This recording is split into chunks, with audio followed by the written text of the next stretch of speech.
டிஎன்பிஎஸ்சியில் கேட்கக்கூடிய LCM HF சம்ஸ்க்கு ஒரு important trick தான் பார்க்க போகிறோம். வாங்க என்னென்னு பார்த்துடலாம். ஃபஸ்ட்டு கொஸ்டின் படிச்சிடலாமா? ஒரு விளையாட்டு மைதானத்தை சுற்றி ஒரு வட்டப்பாதை உள்ளது. இவ்வட்டப்பாதையை சுற்ற சோனியாவிற்கு 18 நிமிடங்களும் ரவிக்கு 12 நிமிடங்களும் ஆகும்.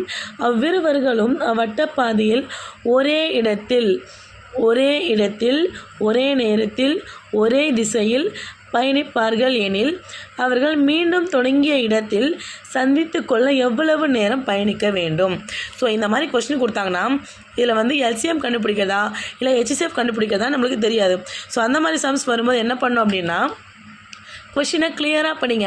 என்ன கேட்டிருக்காங்க பாருங்களேன், ஒரே இடத்தில் ஒரே நேரத்தில் ஒரே திசையில், அப்போ அட் த சேம் டைம், அந்த மாதிரி கொஷின்ஸ் வந்தாலே நம்ம என்ன கண்டுபிடிக்கணும்னா எல்சிஎம் தான் ஃபைண்ட் அவுட் பண்ணணும். ஸோ அப்போ பாருங்கள், 18க்கும் 12க்கும் எல்சிஎம் ஃபைண்ட் அவுட் பண்ணணும். 18க்கும் 12க்கும் எல்சிஎம் ஃபைண்ட் அவுட் பண்ணுங்கள். இந்த சம் வந்து 2023 டிஎன்பிஎஸ்சியில் கேட்டிருக்காங்க. ஸோ எப்படி ஃபைண்ட் அவுட் பண்ணுறதுன்னு பார்த்துடலாமா எல்சிஎம்? ஸோ இப்போ இந்த 2 நம்பர்ஸையும் பார்த்தீங்கன்னா 2 டேபிளில் நம்ம டிவைட் பண்ணலாம்.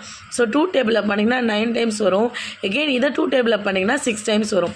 இப்போ இதை வந்து 3 டேபிளில் பண்ணிங்க அப்படின்னா 3 டேபிளில் பண்ணிங்கன்னா இது 3 டைம்ஸ் வரும், இது 2 டைம்ஸ் வரும்.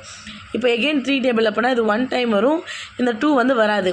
ஸோ ஃபைனலாக இதை 2 டேபிளில் பண்ணிங்கன்னா 1,1n வரும்.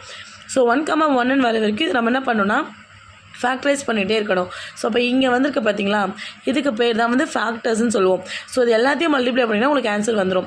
ஸோ அப்போ 2 × 3 × 3 × 2 இதை மல்டிப்ளை பண்ணி என்ன ஆன்சர் வருதுன்னு கமெண்ட்டில் சொல்லுங்கள்.